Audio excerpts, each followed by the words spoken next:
Et bienvenue sur un nouveau vlog lecture. C'est le vlog lecture où je vous prends... Oh, la lumière est nulle. Ça va. C'est un vlog lecture qui commence en ce samedi, je sais pas combien, 19 avril. Je pars demain dans le sud, passer quelques jours chez mes parents dans l'Hérault avec mes 3 garçons. Mon homme, lui, reste travailler. Voilà, on ne peut pas tous prendre nos vacances en même temps. Je suis en train de réfléchir à ce que j'emmène comme livre. Déjà, je vais vous montrer quelles sont mes lectures en cours. J'ai tout juste commencé Les Enfants Loups de Vera Buck que je vais reprendre là. Juste après, là, je vais me poser. Et j'aimerais bien, voilà, ce sera ma lecture d'aujourd'hui, mais je ne le terminerai pas, donc je vais l'emmener. Je vais emmener aussi en petite lecture à picorer Résister de Salomé Saké, qui est un essai. Je vais emmener aussi les nouvelles Mademoiselle Fifi de Guy de Maupassant que j'ai entamées. J'ai commencé à lire hier Frontières, la BD Frontières de Saint-Gelin, que je voudrais terminer avant de partir parce que je ne veux pas l'emmener, elle est trop grosse. Et je suis en train de réfléchir à ce que je vais emmener comme livre. Donc, j'ai un sac comme ça.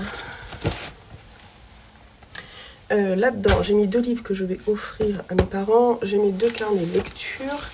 Et le seul que j'ai mis, parce que après Les Enfants Loups, je vais le lire, c'est American Psycho. Donc ça sera déjà une grosse lecture. Donc ça, je l'emmène. Et qu'est-ce que j'ai noté d'autre ? Je reviens, je les prends, je vous montre. Le truc, c'est que je pars pas non plus super longtemps. On part dimanche et on revient le vendredi. Donc c'est pas beaucoup de jours. Hein. Typiquement, je prendrais juste American Psycho. Je pense que ça suffit. Mais vous me connaissez, hein, j'aime bien picorer. Donc j'ai envie de prendre peut-être... je sais pas, j'ai un doute. Parce que là, en nouvelle, j'ai quand même Mademoiselle Fifi.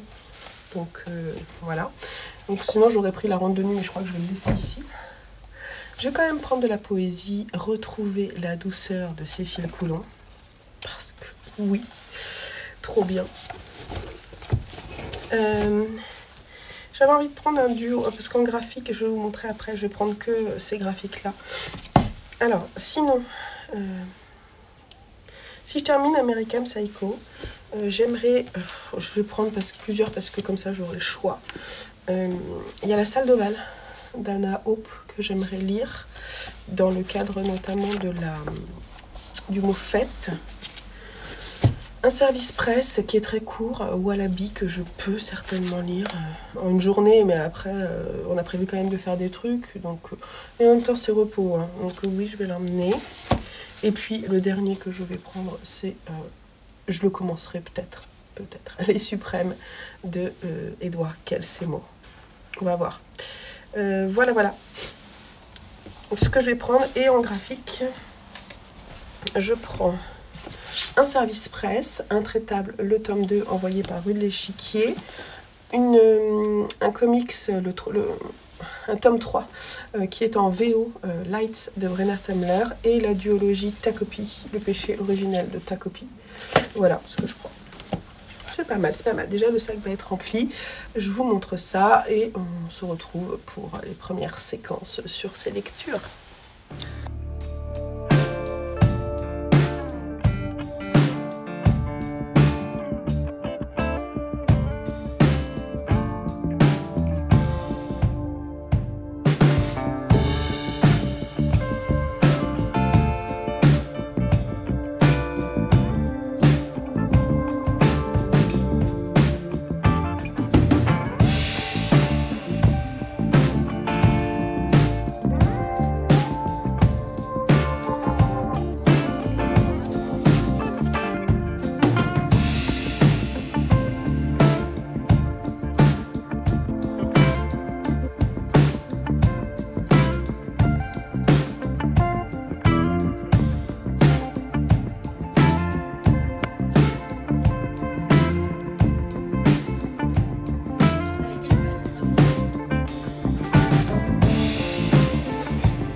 les deux papiers pour choisir le mot du mois.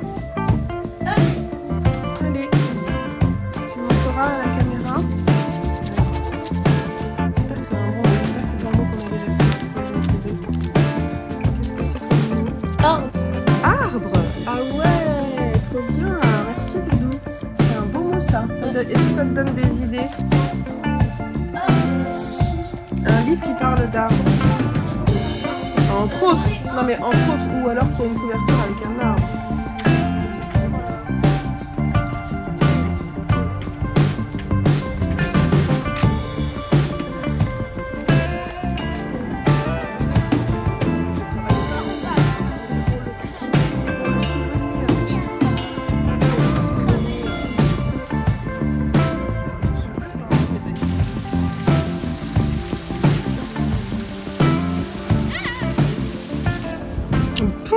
Hello, on est mercredi, on est allé faire les boutiques avec les garçons.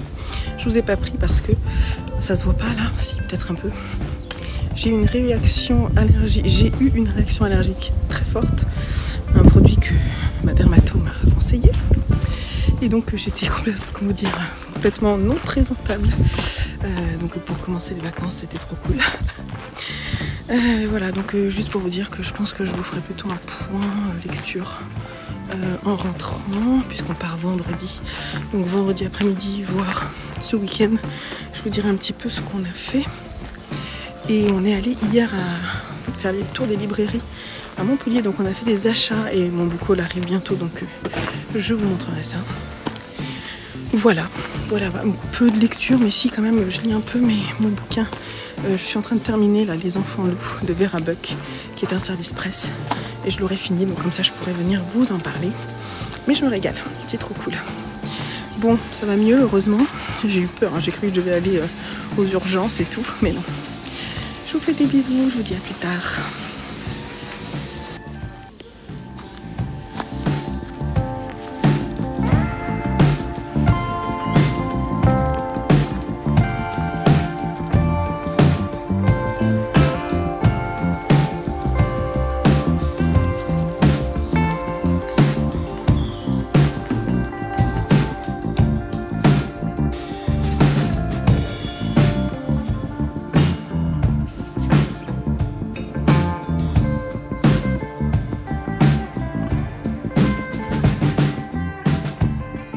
Alors, petit aparté dans ma vidéo lecture, je vous prends parce que j'ai fait une double page sur mon carnet de lecture pour répondre à, je vous mets la petite couverture du Télérama que j'ai vu chez mes parents, j'ai vu sur les réseaux en fait le hashtag, etc. Donc je suis allée voir un petit peu et c'est un Télérama qui est sorti, je pense mi-avril, quelque chose comme ça, qui a rassemblé plusieurs, alors je sais pas si c'était que des écrivains ou des penseurs, etc.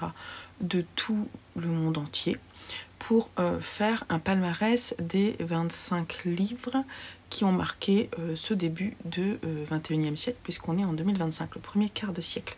Et j'ai trouvé que l'idée était bonne. Je suis allée voir le palmarès Télérama, que j'ai noté, et on va faire un petit point dessus parce que j'ai pas lu grand chose et du coup je trouve ça intéressant et en même temps je me suis dit ça représente pas vraiment moi ce que j'aime, donc je me suis sentie un peu en décalage. C'est pas très grave hein. Mais c'est intéressant parce que du coup ça permet de donner des idées de lecture et de partager avec vous. Et puis ensuite j'ai vu en fait sur le compte de 123 Hirondelle que je suis sur mon compte Instagram, je vous mets le lien en dessous dans la barre d'infos vers le mien et le sien.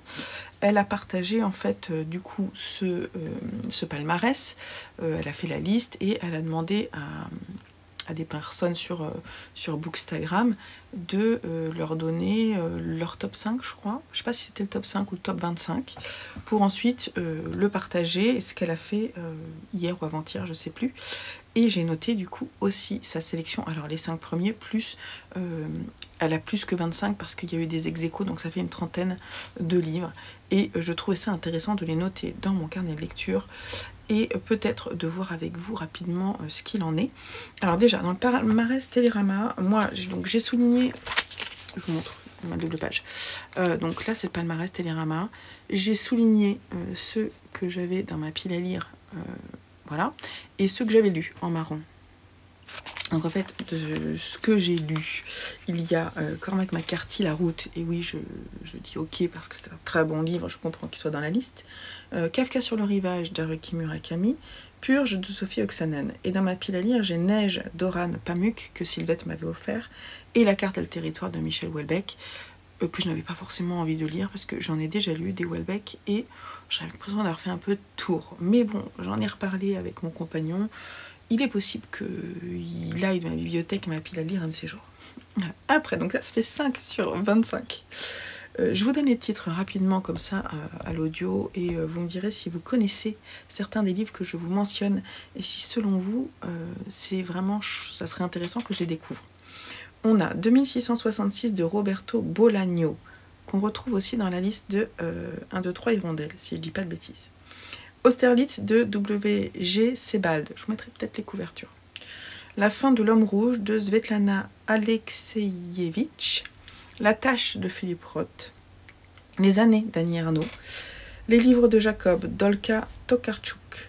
L'année de la pensée magique de Johan Didion. L'adversaire d'Emmanuel Carrière. Americana de Chimamanda Ngozi Adichie. Celui-là, j'avais envie de le lire, donc il est dans ma wish. Le lambeau de Philippe Lançon, Solénoïde de Mircea Cartarescu, je ne dois pas forcément bien prononcer, je suis désolée. La maison des feuilles de Marc Danieliowski, La végétarienne de Han Kang, La fête du bouc de Mario Vargas Llosa, Eau de Miki Liukonen, La bascule du souffle d'Herta Müller, Underground Railroad de Colson Whitehead, La plus secrète mémoire des hommes de Mohamed Moukbar Sarr, Les Argonautes de Maggie Nelson, Une histoire d'amour et de ténèbres de Amos Oz. Alors, je ne mettrai peut-être pas les vignettes, ça va être trop long, mais de toute façon, je vais vous proposer peut-être de faire une vidéo récapitulative parce que je trouve que le sujet est intéressant. Voilà, donc dans cette liste-là, n'hésitez pas à me dire s'il y en a un que vous avez adoré. Moi, j'avoue que ceux qui sont dans ma wishlist, il y a La tâche de Philippe Roth, Les années d'Annie Ernaux, il faudrait que je retourne vers Annie Ernaux, donc pourquoi pas. Olga Tokarczuk, et c'est pas celui-ci qui me tentait. Americana, ok. Le lambeau de Philippe Lançon m'intéressait. La maison des feuilles également. La végétarienne aussi.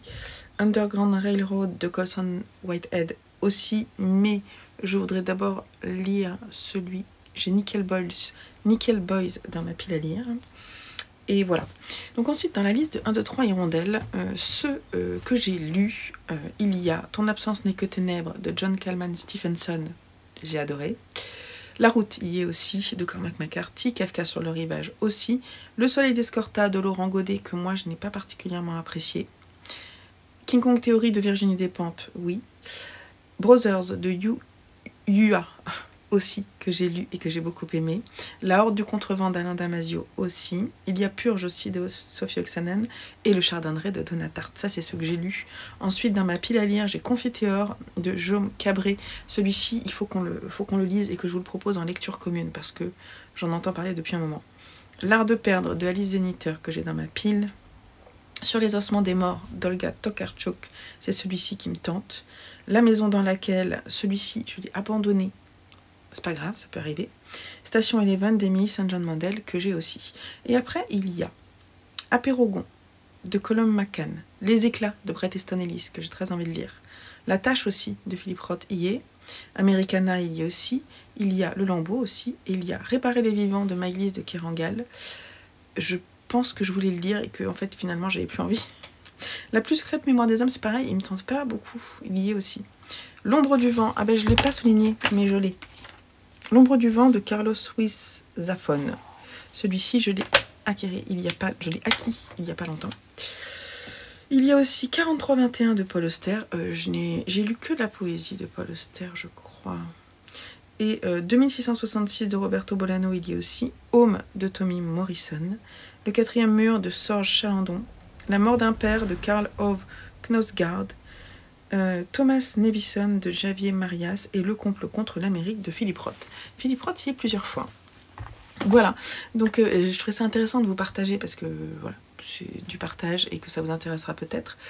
Dites-moi en commentaire si vous avez envie que je vous partage, selon moi, que je fasse une petite vidéo, on refasse le point là-dessus, en fonction de vos retours peut-être justement, et puis que je vous partage moi pour moi les 5 ou les 25 livres qui selon moi ont marqué ce premier quart du 21e siècle. Voilà. Et voilà, ce serait sympa de faire aussi sur YouTube, je pense. Voilà, c'est tout ce que je voulais vous dire. Je vous retrouve peut-être cet après-midi pour vous faire un point parce que j'ai lu beaucoup de choses et il faut que je fasse un point sur ce que j'ai lu. Et cette vidéo va courir, je pense, jusqu'à mercredi. Parce que ce week-end là, genre c'est pas vraiment un week-end prolongé parce que moi je travaille vendredi, mais jeudi, vendredi, samedi, dimanche, je voudrais me faire un petit challenge lecture juste pour moi, pour me challenger un petit peu sur les fins de romans que je veux faire pour terminer et pouvoir commencer vraiment le mois de mai avec tout ce que j'ai envie de lire. Voilà. Allez, je vous retrouve plus tard. Bon, on est du coup un petit peu après, pendant ma pause déjeuner, et la lumière n'est pas bonne. Il fait super beau, d'où le débardeur. J'ai lu plein de trucs, donc il faut que je vous parle. Alors déjà, dans la voiture, à l'aller, on a écouté ce livre que j'ai adoré. Alors je pense qu'on a, alors déjà, la version, pas trop vite, la version lue par la personne que je vais vous mettre ici était juste géniale. Et j'ai vu qu'il a eu un prix du livre audio. Et vraiment, je vous le conseille parce que c'était trop bien. Alors, Joseph n'a pas écouté parce qu'il faisait autre chose. Lucien a écouté et Simon aussi. Simon, il n'a pas aimé. Il n'a pas aimé, donc c'est l'histoire. C'est écrit à la première personne. C'est l'extrait d'un journal d'un homme qui s'appelle Charlie Gordon, qui a 33 ans, mais qui a l'âge mental d'un enfant de 6 ans. Et qui va participer à une expérience qui a d'abord eu pour cobaye Algernon, qui est cette souris de laboratoire qui est devenue extrêmement intelligente. Et notre Charlie va en fait être poussé par certaines personnes pour pouvoir participer, mais lui a très envie de devenir intelligent. On sent qu'il est très motivé, tout ça. Et donc il va suivre cette expérience-là et il va avoir la chance de pouvoir devenir intelligent, extrêmement intelligent, voire trop intelligent. Mais malheureusement, ensuite, il va y avoir un revers. Alors plusieurs revers à cette histoire, parce que même dans l'extrême intelligence à laquelle il va accéder, on sent qu'il y a des soucis. Et en fait, c'est vraiment un texte sur l'intelligence et sur le fait d'avoir envie d'apprendre. Et c'est extrêmement touchant. Moi je trouvais que c'était, alors le fait que ce soit lu par quelqu'un qui mette une intonation justement de quelqu'un qui est entre guillemets attardé, qui ensuite devient intelligent, la façon dont il parle, tout ça, parce que ce sont souvent des comédiens qui jouent, c'était vraiment assez exceptionnel à écouter. Le texte m'a émue à la fin, c'était extrêmement émouvant. Je ne veux pas vous raconter la fin, même si je pense que vous la connaissez, vous en avez certainement entendu parler, mais si c'est pas le cas, je vous laisse quand même la découvrir parce que c'est une expérience qui va tourner mal. Mais et ce qui est extrêmement touchant, c'est ce revers de médaille qui est extrêmement bien rendu dans ce texte. Un texte qui a été écrit, je dirais, dans les années 60. Ouais, il a été écrit en 59. Flowers for Algernon. Ensuite, il a été traduit en 72. Et là, ici, c'est une édition de 2019. Alors, il y a plusieurs versions. Il y a une version qui est light et il y a une version enrichie, si je ne dis pas de bêtises. Et donc là, ça, c'est la version qui est plutôt accessible pour les jeunes. Hein. Et donc, je vais vous montrer un petit peu, voilà, le compte-rendu. Parce que moi, du coup, j'étais très intriguée de savoir comment ça avait été écrit. Donc, vous voyez, le compte-rendu, comment il l'écrit. Donc, je pense que c'est super intéressant parce que, du coup, petit à petit, on voit l'évolution de l'écriture. Et à l'audio, c'est extrêmement bien rendu quand l'évolution du langage. C'est ça qui était assez incroyable. Parce que petit à petit, il va pouvoir écrire compte-rendu correctement. Hein. Je pense que... Du coup, je ne l'ai pas feuilleté plus que ça. Mais pour moi, ouais, vous voyez, à partir de la moitié, compte-rendu, c'est écrit correctement. Bref, c'était vraiment trop bien, mais j'ai vraiment adoré quoi. Je lui ai mis 18. Je pense que c'est un livre que je lirai et je pense que je lirai la version augmentée Je sais pas comment... voilà. Et je sais pas si c'est l'auteur qui a écrit un texte au départ qui est long, et ça, si... parce que là, il n'est pas écrit. Il n'est pas écrit que c'est une version abrégée, vous voyez. Et... alors, attendez. Hein. C'est pas écrit. Mais je sais que, par exemple, mon père, il a une version qui est beaucoup plus longue. Parce que là, il fait 415 pages. Et alors, on l'a écouté très facilement, je dirais, en 1h30.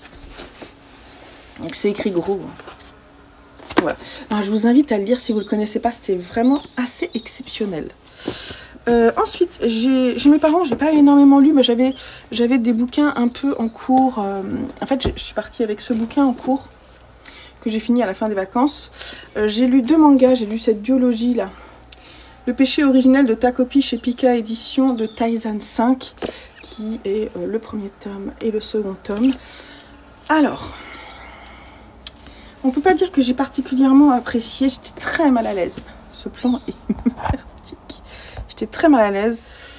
En fait, c'est bizarre. C'est genre kawaii, mais ça parle de sujets extrêmement tristes, extrêmement sensibles, que sont le harcèlement, le meurtre, les envies de meurtre, la jeunesse assez désespérée. Et on a un personnage, un extraterrestre extrêmement mignon qui s'appelle Happy, qui arrive et qui découvre ce personnage-là dans le premier tome. Et il la trouve extrêmement triste. Et en fait, son objectif, c'est de la rendre heureuse. Alors, il a des petits goodies, là, qui lui permettent, des petits objets un peu magiques, qui lui permettent d'avoir des petites techniques, mais ça marche jamais. Elle est toujours à 2 doigts de se suicider. Il peut revenir en arrière, donc il revient plusieurs fois en arrière. Et en fait, elle est harcelée par cette jeune fille.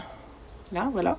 En fait, ça c'est un trio. Ça c'est un jeune garçon qui aime bien la jeune fille qui est totalement déprimée là. Et en fait, il y a un twist dans le second. On voit que du coup, c'est la blonde qui pleure. Voilà. Alors ça aborde des sujets extrêmement durs, avec un ton presque humoristique, décalé, mais alors je trouve un peu limite pour moi. Et j'ai trouvé que c'était quand même un petit peu...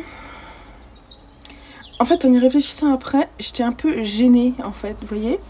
Je sais pas trop quoi en penser, c'est de la science-fiction humoristique, mais ouais, c'est ça, sur fond de thriller psychologique. Voilà. Mais du coup, ça fait beaucoup. Ouais, en fait, je crois que c'est plutôt ça. Ça fait beaucoup. On a l'impression qu'il a pris il ou elle, je ne sais pas, a pris plein de genres, a fait un mix, et ça a donné ça. Et en fait, je trouvais que du coup, ça faisait trop. Et alors, déjà, je regarde pas un souvenir précis. Parce qu'en plus, il refait le process avec différents points de vue, etc. Et du coup, un peu trop, vous voyez. Il faut faire parfois plus simple. Et donc, mais franchement, après, les dessins, ils étaient chouettes. Je vous montre. Les dessins sont mignons, mais bon, moyen. J'ai pas particulièrement apprécié. Joseph a lu aussi, il n'a pas trop aimé. En ce moment, je partage pas mal mes lectures avec Joseph, qui lit plus que ses frères. Notamment, après, on est allé à Montpellier et on a acheté quelques livres que je vous montre dans le book haul, là, que je vais filmer juste après. Et parmi ces livres, on a acheté celui-là parce que j'en avais entendu parler. Je crois que c'est Isabelle, les Chroniques du Hérisson, qui l'a montré, une des premières que j'ai vues. Plusieurs personnes ensuite en ont parlé. Et du coup, je l'ai pris parce qu'on est allé dans la librairie. Comment est-ce qu'elle s'appelle? Il y a 2 librairies. Une librairie BD et ensuite une librairie qui est plutôt manga. Azimut. Voilà. Et en fait, je l'ai pris parce que je l'ai vu et c'était un des coups de cœur de la librairie. Et j'ai adoré, et Joseph a adoré. On n'a qu'une envie, c'est lire la suite. Attention, ce sont des mangas qui sont presque à 14 €. Hein. Alors, je trouve que j'ai l'impression qu'ils montent les prix, là. On est au Lézard Noir. Et c'est de Keigo Shinzo. Le manga est un peu plus grand qu'un manga standard. Hein. Mais est-ce que ça justifie vraiment les 7 € de plus? Je ne sais pas. En tout cas, à chaque fois, le Lézard Noir, c'est une très belle maison d'édition, hein, c'est pas le problème. Mais je trouve que c'est cher quand même. Alors, c'est un manga, tranche de vie, avec de l'humour, de la tendresse, des relations intergénérationnelles très fortes, des personnages vraiment sympathiques. Ça m'a fait penser, alors le sujet n'a rien à voir, mais vous voyez, si vous aimez une sacrée mamie, vous allez aimer Hirayasumi.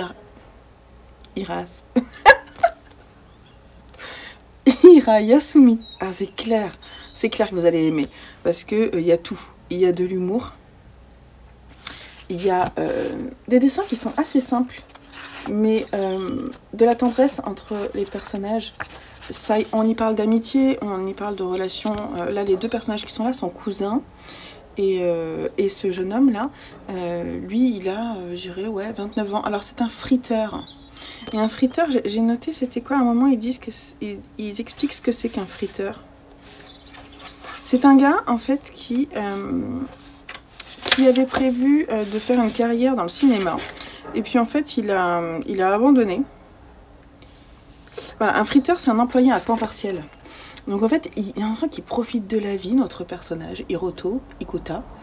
Et il a eu une... En fait, on sent qu'il aime les gens. Et vraiment, il aime les gens, il s'attarde sur eux, il les écoute. Et là, il a une relation amicale très forte avec une vieille dame qui habitait dans cette maison et qui lui faisait à manger. Et lui, il aimait tellement ça. Ils se sont mis vraiment à s'apprécier. Et en fait, à tel point qu'au décès de cette vieille dame, elle lui a légué sa maison. Et donc il se retrouve dans cette maison, dans cette grande maison, et il va accueillir en colocation sa cousine qui, elle, veut faire une école d'art. Et qui est plutôt, elle, mais totalement perdue. Je dirais qu'elle a 17 ans, 18 ans, quoi. Elle a 19 peut-être, parce qu'elle est avant les études, elle est un petit peu perdue, elle ne sait pas trop quoi faire de sa vie. Et lui, on pourrait croire qu'il est perdu, mais en fait, non, pas du tout. Il est vraiment droit dans ses baskets, et c'est un personnage que j'adore. Donc voilà.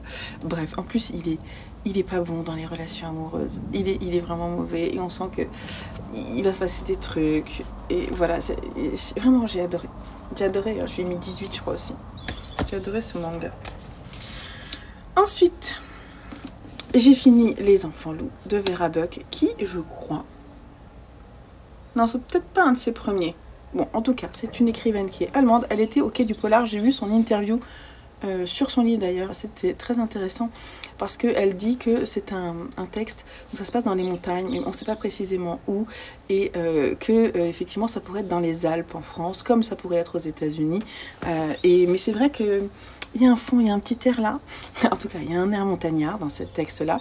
Elle adore la montagne, Vera Buck, donc on sent qu'elle est totalement immergée dans ce monde-là, et alors le contexte justement est très bien retranscrit.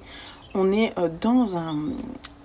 Alors, on est dans un village, et au-dessus de ce village, il y a une communauté, au début qui est présentée comme une communauté anabaptiste, avec tout son historique, les croyances des gens qui se sont regroupés pour pouvoir rester ensemble. Et on a deux enfants issus de cette communauté qui viennent dans le village en dessous, assez loin, mais bon, on peut accéder à pied, pour aller à l'école. Mais bon, ça plaît pas trop aux gens de la communauté qui y soient, mais ils le font quand même. Et c'est ce mélange-là qui va exploser. Alors, la première scène, ce sont deux amis qui ont 17 ans, etc. Et l'une des deux, elles font un pique-nique, font une soirée à la Belle Étoile. Et le matin, quand elles se réveillent, il n'en reste plus qu'une. Et c'est un des personnages de cette histoire qui raconte, qui recherche son ami qui a perdu, on n'a jamais retrouvé son corps, etc. Et en fait, il y a un fond de thriller avec des personnes qui disparaissent. Et à côté de ça, on a, en fait, c'est surtout 3 voix, mais il y en a plus que 3. Mais la première voix, donc, c'est cette seconde amie qui cherche son ami, et on sent que c'est des années après, et elle est quand même tourmentée par cette histoire. Ça a été compliqué pour elle, elle a du mal à le dépasser. On a aussi parmi les enfants qui sont issus de la communauté, on a Jesse, qui est un personnage que j'aime beaucoup, un jeune garçon qui est extrêmement gentil et qui va découvrir au fil de l'histoire des vérités qui vont vraiment le faire changer, le faire grandir. Il y a un côté un peu récit initiatique. On a aussi le personnage, comment elle s'appelle la jeune fille ? Edith, ouais, je crois que c'est ça, qui est une petite fille. Alors elle, c'est vraiment l'enfant sauvage. On sait même pas les gens du village ne savent même pas qu'elle existe, cette communauté. On la voit passer, mais on la voit juste passer. Elle traîne dans les grottes, etc. C'est une petite fille qui a 9 ans, et quand elle parle, on a un doute sur sa santé mentale, comme sur sa gentillesse, vous voyez. C'est un personnage extrêmement énigmatique, qu'on ne sait pas trop si on doit apprécier ou non, surtout qu'on pense peut-être qu'elle pourrait être quelqu'un d'important, mais est-ce que c'est vraiment elle? Voilà, il y a plein de trucs comme ça autour. Il y a beaucoup de suspense, de questionnement, des personnages qui tâtonnent pour essayer de comprendre. C'est très intéressant. Et l'autre personnage, c'est le prêtre qui est dans la communauté, là. Oh, il est ouf, lui. Il est assez impressionnant. Et on a... Ouais. Le premier personnage dont je vous parlais, c'est Smila. Elle est dans une autre ville, et elle va en pèlerinage à l'endroit où son amie a disparu, et elle est stagiaire, elle galère à trouver un peu sa voie. Et en fait, elle va mener un peu sa propre enquête, etc. Bref, c'était vraiment très bien fait. J'ai trouvé que c'était vraiment très très bien fait. J'ai fait ma chronique sur Instagram aujourd'hui, et vraiment je vous recommande parce que c'était bien écrit, c'était bien mené, hein, franchement. Du début jusqu'à la fin, on a vraiment les ficelles qui se tirent petit à petit, sans qu'on ait forcément... On se laisse aller, en fait, sans se dire « Oh, on me dit pas tout, j'aimerais bien comprendre ». Non, on n'a pas ce sentiment-là. On y va tranquillement, on apprend des choses qui sont extrêmement intéressantes, qui enrichissent le récit. Moi, j'ai trouvé que c'était fait d'une main de maître, donc bravo Vera Buck. Je lirai d'autres choses. Et donc, je remercie au passage les éditions Gallmeister qui m'avaient envoyé ce service presse il y a un moment. Ça y est, j'ai lu les services presse de Gallmeister. J'en ai demandé 2 autres. J'espère qu'ils vont bientôt arriver pour que je puisse les découvrir. Mais c'était vachement bien. C'est un roman qui fait à peu près 500 pages. Et voilà, je me suis régalée pendant les vacances. C'était vraiment parfait. Un autre service presse que j'ai reçu des éditions Asphalt, je leur ai demandé et ils m'ont gentiment envoyé. Je sais pas si on peut faire ça. Bref. Alors ce récit m'intriguait parce que je savais que c'était... l'auteur faisait parler à la première personne, un wallaby, dans l'idée de dénoncer un peu les conditions de vie de ces animaux qui n'ont rien à faire chez nous, mais qui ont été importés, qui ont été arrachés à leur Australie natale pour venir ensuite en Europe et notamment en France, notamment dans le zoo de Thoiry, mais aussi dans la forêt de Rambouillet, etc. C'est un livre que j'ai trouvé vraiment intéressant. Vraiment, j'ai trouvé vraiment chouette. J'ai lu qu'une critique qui était assez... qui n'était pas très très bonne sur le livre. Et moi, je n'étais pas trop d'accord. Enfin, la personne est passée à côté, je pense, ce qui peut arriver, hein. Moi, ça m'a bien plu. J'ai lu en 2 fois, parce que c'est un récit assez court qui fait 120 pages. Ouais, il fait 112 pages, je l'ai lu en 2 fois et je pense que c'est un texte qu'il faut lire assez rapidement. En fait, c'est le wallaby qui parle, c'est certainement celui qui est en couverture. Et en fait, il va raconter à la première personne l'histoire de sa famille, ses descendants, pour arriver jusqu'à lui. Donc en fait, il va expliquer comment est-ce qu'ils ont été arrachés de leur pays natal, pour voir comment est-ce qu'ils ont été achetés par certains propriétaires, comment est-ce qu'une partie a été mise dans une forêt, l'autre a été exhibée auprès du public, etc. Jusqu'à ce qu'on arrive jusqu'à lui, et jusqu'à une fin qui est assez dure, mais réaliste. C'est vraiment voilà. Ça se veut humoristique, j'ai pas ri. Mais enfin, c'est grinçant et c'est critique, extrêmement critique par rapport à notre curiosité, notre besoin de satisfaire notre curiosité par rapport aux animaux sauvages. Et ça va jusqu'à une critique actuelle, hein. Vous savez, comment ça s'appelle? Ces animaux là, ces animaux sauvages comme les... j'ai pas les noms. Vous savez, les grands chats là que les gens prennent chez eux, ou les serpents, etc. Qui sont vraiment des animaux qui sont faits pour vivre dans la nature, et les hommes se donnent des excuses pour les avoir chez eux, alors que ce ne sont pas du tout des animaux qui sont censés être domestiqués, hein, on est bien d'accord. Lui, il va jusqu'à dire que même les chats et les chiens, c'est pas le cas. Ça devrait être aussi tous des animaux sauvages et que l'humain va trop loin. De toute façon, globalement, c'est son avis.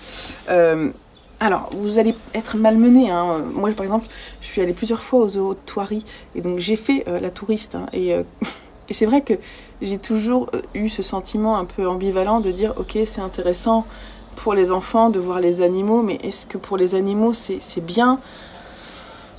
Est-ce qu'ils sont dans de bonnes conditions? Et même s'ils sont bien traités, est-ce que c'est naturel ce qu'on fait là? Est-ce que c'est pas contre nature? Est-ce que c'est pas inhumain? Enfin, vous voyez ce que je veux dire, c'est des questions qu'on se pose. Et à un moment, il parle du safari dans le zoo de Thoiry.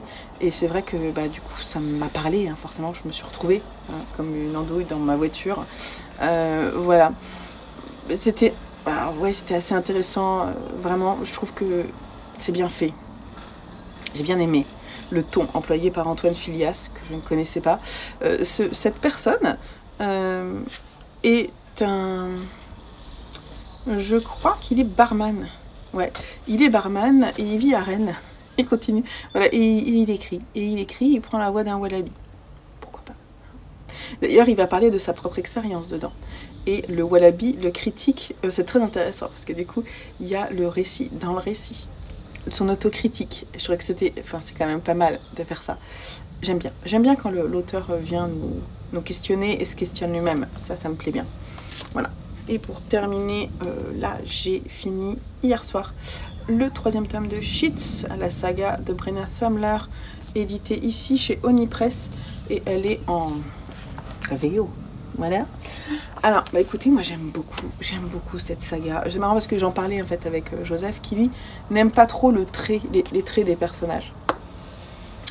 Et moi j'aime beaucoup. Alors, c'est du fantastique, ils disent paranormal. Oui, c'est du paranormal parce que c'est une saga qui parle de l'adolescence, des difficultés de l'adolescence, des difficultés de la vie, et qui y ajoute une part de fantastique, puisque on a notre Wendell qui est là et qui est un fantôme et qui vit avec d'autres fantômes, et notre personnage principal Marjorie peut les voir, ainsi que son amie qu'elle s'est fait dans le tome 2. Et ça parle beaucoup d'amitié. C'est vraiment tous les méandres de l'adolescence, avec en plus un fond de trame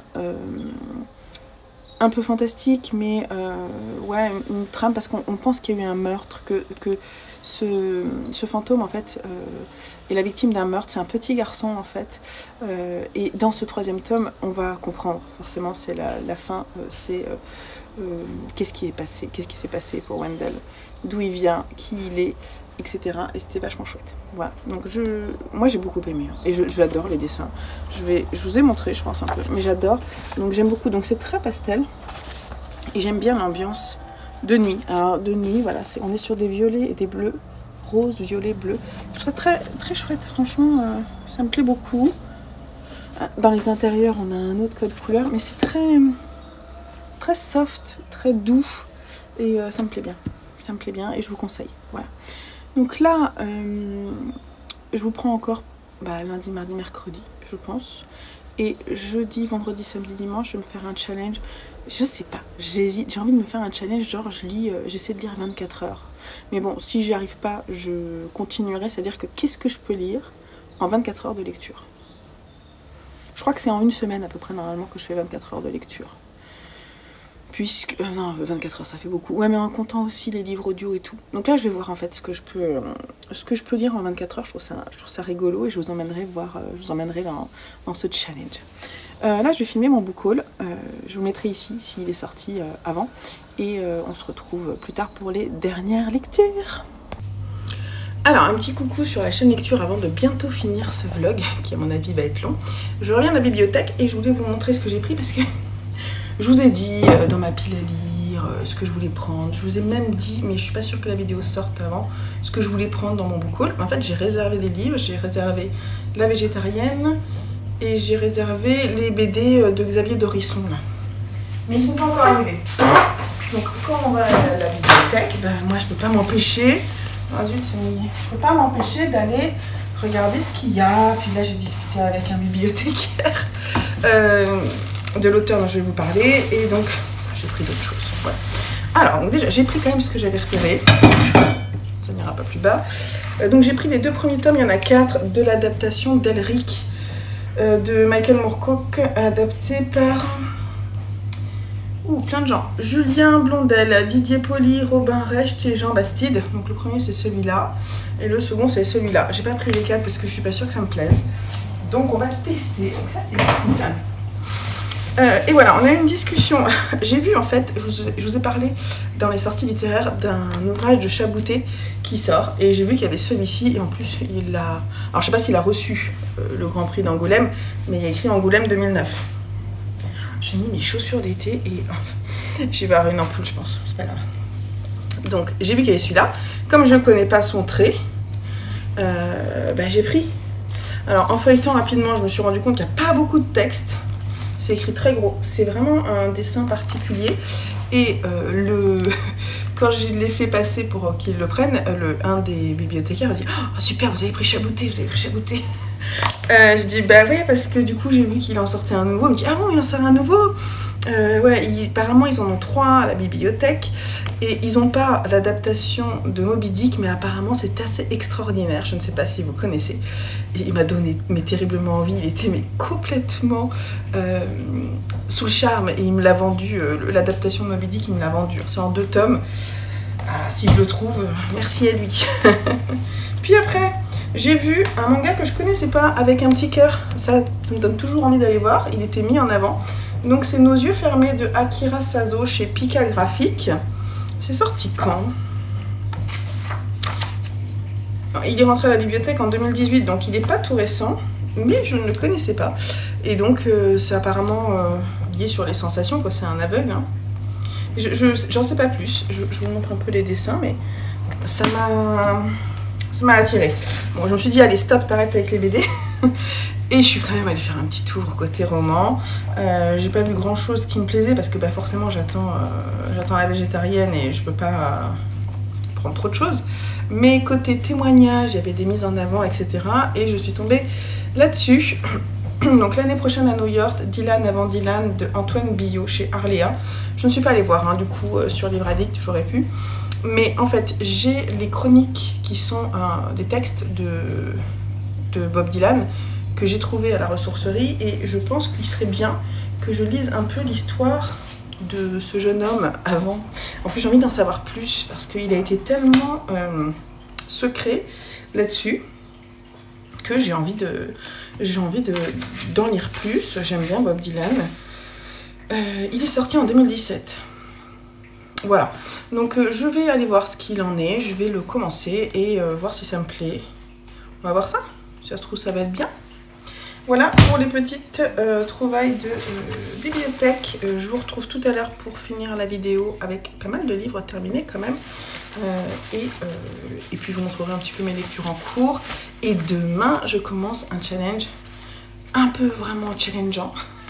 Mais je ne sais pas si je vais y arriver. En fait, je ne sais pas trop sous quelle forme je vais le faire parce que j'ai envie d'être cool aussi. J'ai des choses à faire pour le shop, etc. Mais j'aimerais bien me challenger pour voir ce que je lis en 24 heures. Alors, est-ce que j'essaie de faire 24 heures sur 4 jours ou je fais 24 heures et on voit. Je peux déjà tenter de faire 24 heures sur 4 jours et si j'y arrive pas, on verra ce que je lis sur 24 heures. Voilà, je trouve ça rigolo. Bon, allez, je vous laisse. Bon, j'ai mon fils qui se bidonne à côté de moi, mais je vais quand même conclure cette vidéo. Lulu, un peu de calme. En fait, on est colocataire de chambre en ce moment. Donc, il est là. C'est pas grave, on va quand même parler des... Je vais terminer cette vidéo en vous parlant des livres que j'ai lus, écoutés. Alors déjà, en e-book, parce que la dernière fois j'ai oublié de vous en parler, mais je l'avais déjà terminé. J'ai lu ce mois-ci Americas de Ludovic Manchette et Christian Niemiec, qui est le livre qu'ils ont écrit après Alabama 1963, si je dis pas de bêtises, et avant À l'ombre de Winnicott. et j'ai pas été conquise. J'ai beaucoup aimé Alabama 1963, même si c'était pas forcément hyper crédible. J'ai trouvé que c'était plutôt sympathique. Voilà, j'ai bien aimé la reprise de certains codes qu'on avait vus dans d'autres bouquins. Je pense notamment à comment ça s'appelle ? La couleur des sentiments, etc. J'avais trouvé ça sympa. Les personnages étaient assez caricaturaux, mais franchement, en fait, ça passait bien. C'était plutôt sympathique comme lecture. Là, c'est l'histoire d'une jeune fille. Alors, on est dans les années 60.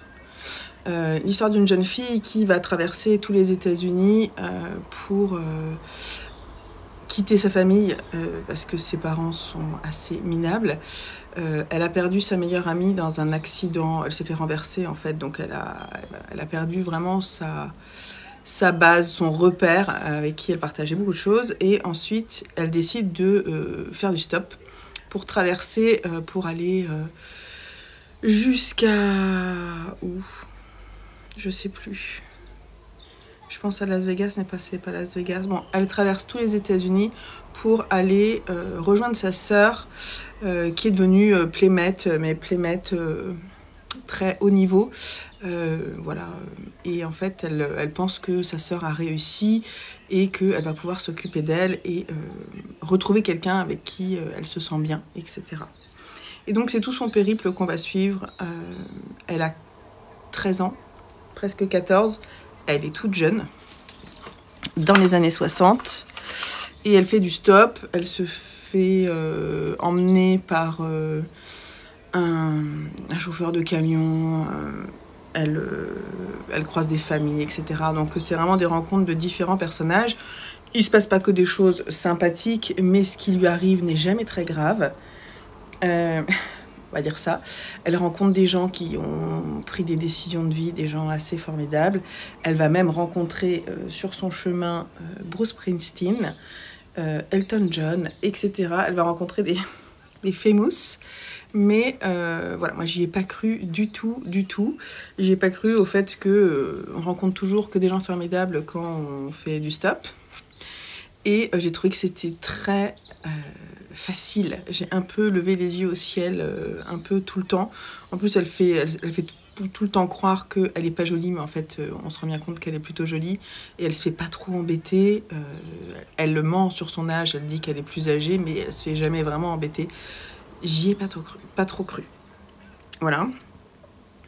C'est pareil, la relation avec ses parents, bon, ils ont l'air assez détestables, mais à aucun moment, en fait, ils vont la chercher. C'est bizarre. Alors après, c'est faisable, hein, parce que dans le sens où ils ont eu des enfants pour rien, et que leur sœur, elle s'est enfuie de chez eux pour aller devenir playmate. Voilà. Et la fin du bouquin, bon, vraiment... Voilà, non, mais j'y ai vraiment pas cru, et même à la fin, le petit twist de fin, parce qu'en fait il est question de quitter sa famille qu'elle supporte plus pour trouver ensuite ce qu'on appelle une famille de cœur. Et bon, en rencontrant les gens pendant 2-3 jours, est-ce que vraiment on choisit une nouvelle famille de cœur ? Je me pose la question. Voilà. Bref, pas très crédible tout ça, selon moi. Donc je lui ai mis, je crois, 14/20. C'était pas génial. Mais ça se lit, hein. C'est fort sympathique. Voilà. J'espère qu'à l'ombre de Winnicott sera mieux, mais je crois qu'il est pas mal. Et, bon, forcément, il est plus sombre, il a un côté plutôt gothique. Je suis désolée, je brille un peu parce que je me mets une crème spécifique pour le visage, donc faites abstraction. Voilà. Sinon, ensuite, en audio, je vais vous parler d'abord de mon livre audio. Anna O de Matthew Blake, c'est écrit là. Chez Buchet-Chastel, ici. Alors, ouais. J'ai mis 15, je crois. J'ai pas été conquise non plus. Alors, moi, ça a pour moi tous les côtés un peu clichés du thriller. Et ça m'énerve un peu. En fait, c'est ce que j'aime pas. C'est concrètement ce que j'aime pas trop dans le thriller. Déjà, je trouve ça très long. Le pitch de départ est intéressant puisque c'est une jeune femme qui s'appelle Anna Ogilvy, je crois, qui est endormie depuis 4 ans. Elle a juste elle passait un moment en vacances avec ses parents, ses collègues, son frère, si je dis pas de bêtises. Et en fait, elle a des problèmes de sommeil, elle fait du somnambulisme, elle fait des choses où elle se rend pas compte de ce qu'elle fait. Elle aurait des tendances un petit peu meurtrières pendant ces phases de sommeil qu'elle ne gère pas. Et en fait, elle va écrire un WhatsApp en disant « Je suis désolée, je crois que je les ai tués ». Et ensuite, elle va tomber dans un sommeil profond pendant 4 ans. Et en fait, on va demander à un médecin du sommeil qui s'appelle Bénédicte quelque chose, Ben, de tenter de la réveiller avec des méthodes qu'il met au point pour ensuite qu'elle puisse être jugée. Et donc on va avoir la voix de plusieurs personnes. On va avoir surtout la voix de Ben et la voix de Anna qui nous raconte avant qui elle est. Voilà, on a son journal, etc. On a la voix aussi d'une jeune femme qui est Lola, je crois, si je ne dis pas de bêtises, quelque chose comme ça, qui était aussi au moment du meurtre, qui était là et qui ensuite, au jour d'aujourd'hui, écrit des posts sur Instagram ou sur voilà pour parler de l'affaire qui sait des choses. Et apparemment elle a le journal d'Anna aussi avec elle. Voilà, on a plusieurs protagonistes comme ça qui vont parler et les informations arrivent vraiment petit à petit pour un twist final qui était pas attendu. En fait, on a l'impression que à chaque fois, moi, c'est ce que je reproche, c'est-à-dire que vas-y, on y va, on raconte des trucs, et puis finalement, tout se passe sur les 100 dernières pages. J'aime pas trop ça. Moi, j'aime bien essayer de comprendre petit à petit. Alors, dans le petit twist, il y avait des trucs que j'avais pressentis, donc c'était pas mal, mais pas tout. Voilà, j'y ai pas trop cru. Les personnages étaient pas tant fous que ça. Je trouvais que le personnage d'Anna était un petit peu raté pour moi. J'aurais voulu en savoir plus de son côté et j'ai pas été touchée par son personnage. En fait, les personnages ne m'ont pas touchée particulièrement. Il n'y en a pas un où je me suis attachée, en fait, et du coup, ça n'a pas trop fonctionné sur moi. Mais franchement, c'est pas un mauvais thriller, hein. C'est plutôt bien écrit, c'est efficace. Voilà, en plus, c'est écrit assez gros, etc. Bon, celui-là, moi, je vais le mettre en vente parce que du coup, je ne l'ai pas touché. Il est neuf, mais je vais pas le garder parce que, bon, c'est vraiment pas ce que je préfère dans les thrillers. Et en fait, moi, j'ai l'impression de toujours un peu lire la même chose. C'est pour ça que j'aime beaucoup Mo Hayder, parce que Mo Hayder, elle décoiffe. Et donc, si vous avez des thrillers qui sortent un peu de l'ordinaire, je suis preneuse, qui sont un petit peu... peut-être plus, qui basculent plus, je pense, dans l'horreur. Ça me plaît plus que des réflexions longues où on tourne un peu autour du sujet pour ensuite un dénouement final. Voilà. C'est pour ça d'ailleurs que je ne lis pas La femme de ménage, parce que je pense que c'est un peu la même chose, vous voyez, c'est un peu le même genre de truc. Allez, on va te faire connaître les personnages comme ça, puis en fait, hop, non, en fait, tu croyais ça, mais c'est pas du tout ça. Ça m'énerve. Voilà. Bref, mais en audio, ça passe. Moi, c'est le genre de livre que vraiment, j'ai l'impression presque de perdre mon temps quand je les lis. Mais quand je les écoute, ça passe. C'est comme si je regardais un beau policier à la télé, quoi. C'est un peu ça. Ouais, je suis méchante, hein. Mais je crois que c'est pas trop mon genre de prédilection quand même. Donc le prenez pas mal, parce que on est tous différents. Ensuite, je vais aller dans l'ordre de préférence, ça sera plus sympa. J'ai lu Lettre d'amour sans le dire d'Amanda Sters chez Grasset, qui est un roman qui était dans ma wishlist et que mon amie Sylvette m'avait mis dans un de mes calendriers de l'Avent. Alors il me fait partir dans les couleurs là, parce que ce jaune Grasset, la balance des blancs, c'est la cata. Faut dire que, disons-le clairement, ce jaune de la couverture, je le trouve très moche. Enfin, selon moi, c'est jaune pipi, quoi. J'aime pas. Voilà. Bref, je vais arrêter de montrer parce que du coup, c'est moche. Lettre d'amour sans le dire, c'est une longue lettre qu'une femme qui a environ 50 ans écrit à un masseur qu'elle a rencontré à un moment au moment en fait où elle devenait grand-mère très jeune. Elle a eu sa fille très jeune, elle devient grand-mère très très jeune, avant 50 ans, etc. Et en fait, elle s'est un peu éloignée de sa vie Et elle va se reconnecter avec elle-même en allant se faire masser par ce monsieur, dont elle tombe totalement amoureuse, mais auquel elle ne dit pas qu'elle est amoureuse. Et elle va lui écrire cette lettre que je voudrais vous montrer, mais qui... voilà. Elle va lui écrire cette longue lettre où elle va lui expliquer qui elle est, d'où elle vient, sa vie. Et elle veut lui expliquer pourquoi est-ce qu'il l'a aidée, pourquoi est-ce que ça lui a fait du bien de l'avoir, voilà. Et il est écrit derrière, Alice est une femme empêchée prisonnière de ses peurs et de ses souvenirs jusqu'au jour où un masseur japonais d'une délicatesse absolue l'a réconciliée avec son corps, avec elle-même et avec l'amour peut-être. Alors, je lui ai mis 15, je crois. En fait, pour moi, c'est un petit peu... En fait, je m'attendais à ça sans vraiment... Ça, je trouvais que... moi, je m'attendais à quelque chose avec beaucoup de retenue. En fait, je m'attendais pas à grand-chose, mais quelque chose de très poétique.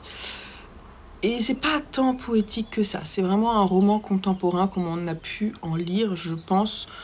Ça restera pas dans mon cœur et dans ma tête, mais c'est fort sympathique à lire. Il y a des passages qui sont assez beaux. J'ai coché quand même quelques petites choses. Où elle parle, oui, j'ai toujours empêché en fait d'avoir le droit au désir, et c'est avec cet homme qu'elle va le retrouver. J'ai trouvé que c'était assez beau, mais en même temps, j'ai l'impression que c'est une femme qui s'est longtemps oubliée, et en fait, j'ai pas réussi à m'attacher à elle parce que j'ai pas compris pourquoi.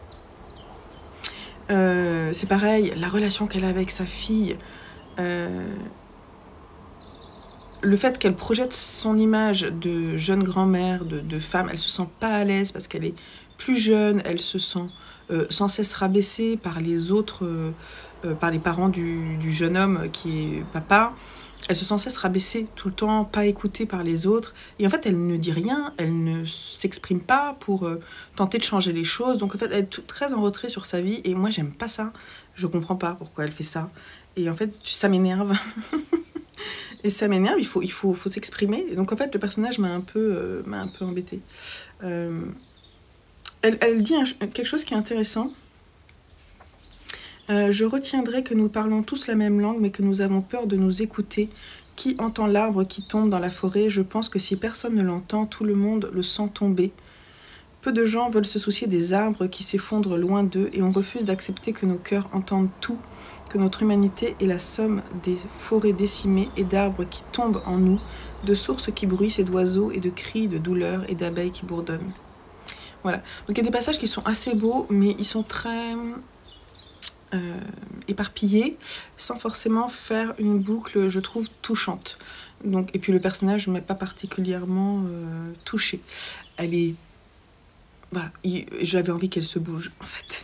Et elle se bouge pas, je suis même pas sûre à la fin qu'elle envoie cette lettre, finalement. Bon, bref. Voilà, donc c'était pas mal, mais sans plus.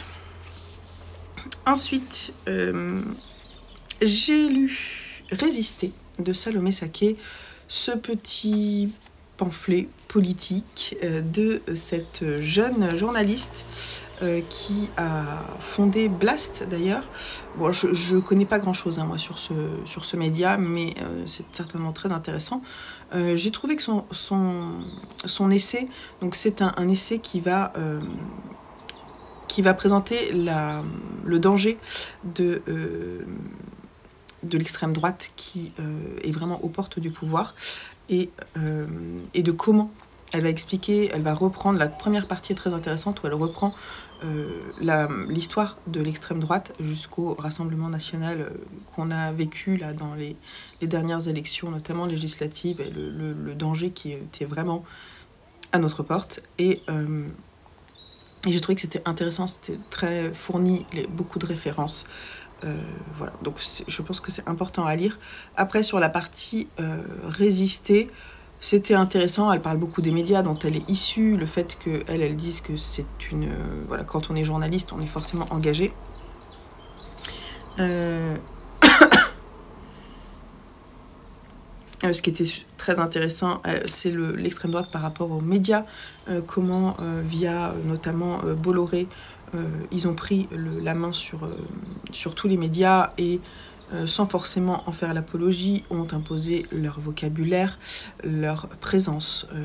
Et leur présence, en fait, c'est banalisé, ce qui fait que c'est dangereux parce que ils sont là, ils sont bien présents et totalement anti-démocratique, quoi. Donc, elle cite beaucoup de... Enfin, j'ai noté des citations, notamment de Voltaire, là.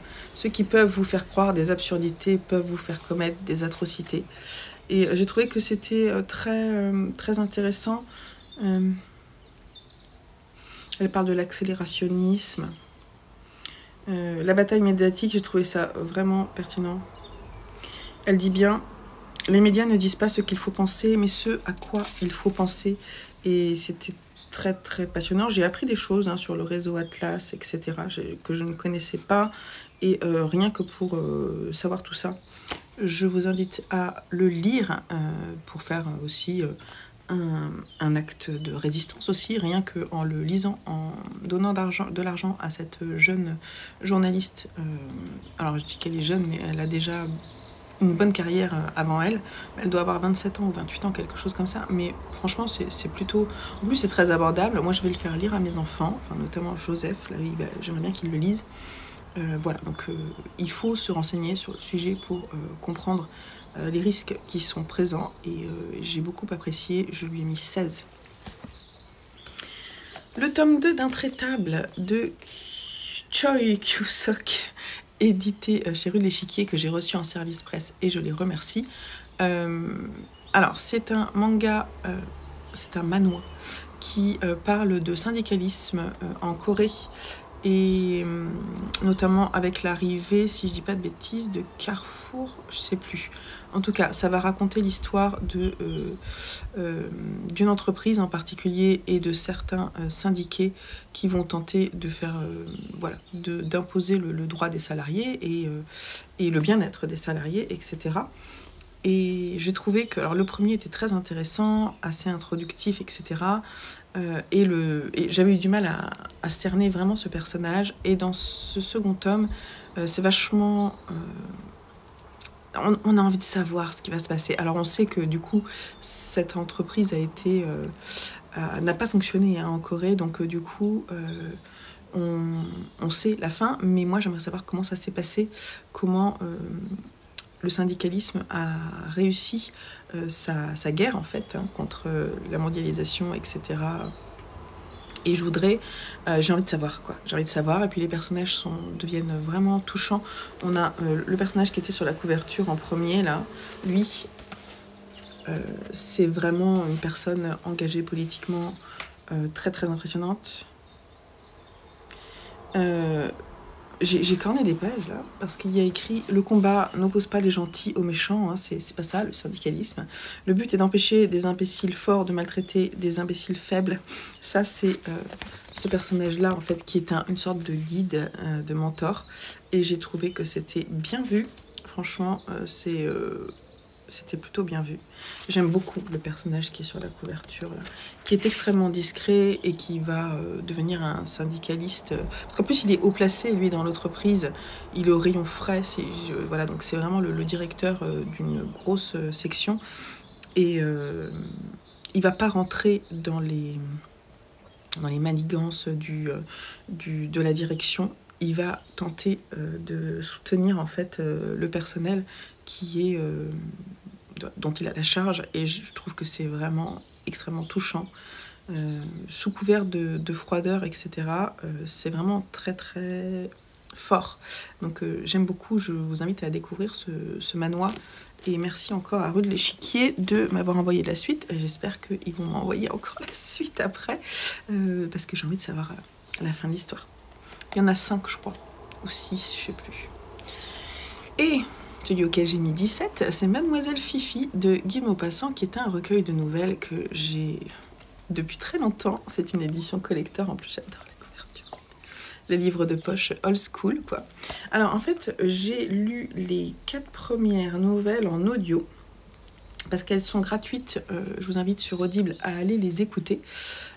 Et puis ensuite, je me suis rendu compte que dans ce recueil, il y en avait d'autres, donc je les ai lus dans ce livre-là. Voilà, donc j'ai adoré, franchement j'ai adoré, j'ai trouvé que c'était... j'adore Guy de Maupassant, je crois que ça s'impose de plus en plus à moi. J'aime beaucoup sa plume, je trouve, alors c'est une plume classique, mais pas très accessible, donc je vous invite à le découvrir. Alors il est question beaucoup d'amour, de tromperie, de contexte aussi, parce que c'est la guerre avec les Prussiens, donc on est vraiment dans cette étape-là. On a souvent des soldats, d'ailleurs Mademoiselle Fifi, c'est un soldat prussien, et qui va se faire zigouiller par une fille de joie et française. Et c'était plutôt chouette, assez étonnant en fait à lire. Voilà, donc on a des femmes fortes, je trouve que il y a vraiment des passages très chouettes. Franchement, il écrit bien, il va parler... Donc il y a une femme, à un moment, c'est un homme qui adore les femmes rondes, très rondes. Et en fait, il craque sur une femme, une prostituée, qui l'emmène chez lui. Et en fait, elle accouche dans son lit. Et en fait, il va la soutenir, hein, il va la garder plusieurs semaines avec lui, il va aider le bébé, etc. Mais après son retour de couche, bah, elle maigrit, du coup, il veut plus d'elle. Je trouve ça... Il y a de l'humour dans ces textes. Bref, j'ai trouvé que c'était vraiment très très chouette. Il y a un échange de lettres, là, mots d'amour, ça m'a fait beaucoup rire. Des femmes un homme et une femme qui ne se comprennent pas. Un homme qui parle d'amour, parce qu'en fait il est moqueur. Vois-tu ma pauvre enfant, pour les hommes pas bêtes, un peu raffinés, un peu supérieurs, l'amour est un instrument si compliqué qu'un rien le détraque. Vous autres femmes, vous ne percevez jamais le ridicule de certaines choses quand vous aimez et le grotesque des expressions vous échappe. J'adore, parce qu'en fait on croit que c'est ses propos, mais c'est vraiment très très décalé et c'est plutôt chouette. Donc je me suis régalée à chaque alors plus ou moins bien entendu, mais j'ai trouvé que c'était quand même toujours des histoires, des nouvelles qui se dévorent. Ça se lit très bien, c'est assez léger, mais je vous invite à les découvrir si vous ne connaissez pas. Et moi, Guy de Maupassant me plaît de plus en plus, ça tombe bien, j'en ai prévu ce mois-ci. Mais voilà, ce vlog est terminé. J'ai des problèmes pour exporter des vidéos, donc je suis un peu à la bourre sur mes vidéos, mais c'est pas grave, on va trouver une solution. Là, je suis en plein challenge lecture. D'ailleurs, je vais retourner de ce pas lire, il est 11h43, et je ferai le montage demain, je pense, de cette vidéo. J'espère que ça vous aura donné des idées de lecture, et puis je vous dis à très vite sur la chaîne. En attendant, lisez bien et prenez soin de vous. Bye bye.